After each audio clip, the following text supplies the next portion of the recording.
I am Engineer Chairuka, the Assistant Resident Engineer of Gwayi Shangani Dam, one of the modern marvels of Zimbabwe utilizing RCC technology of construction.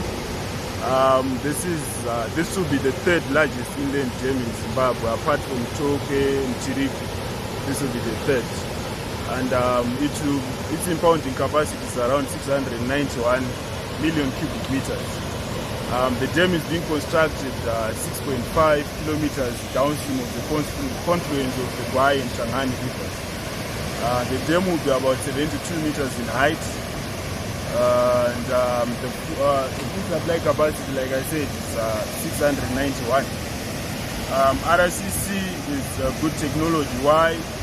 Because it means fast construction and half the timelines.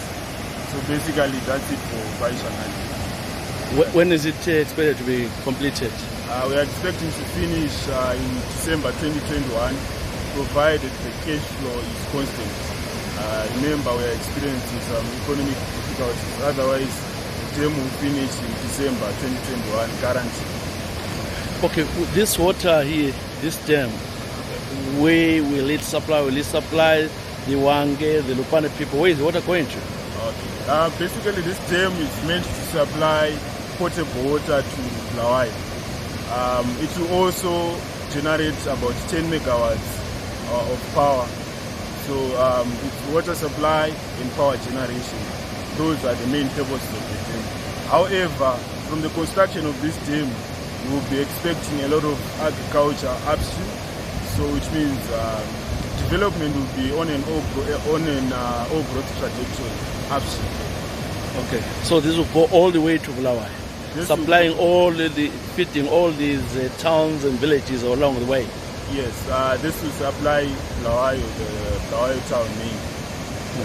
And we are going to supply against an elevation difference of around 500 meters, which means it's another project on its own in supplying water to Bulawayo.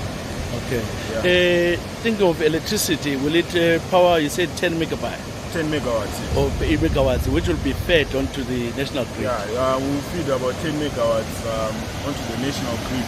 Or else we will be using produce electricity to pump water to Bulawayo. We had some problem with the Kariba Dam a few years ago, some years back. So what have you done here not to experience the same problems we experienced? Okay, the problems I know with Kariba are two. One is the plunge pool, two is power generation. The plunge pool, as a measure to avoid the plunge pool, we are going to construct an apron which will be around 5 meters thick. It will provide a strong bearing area for when the water plunges. Yeah. And also in terms of power generation, not much power is going to be produced. It's a guaranteed 10 megawatt supply for Gwayi Shangani. Thank you very much.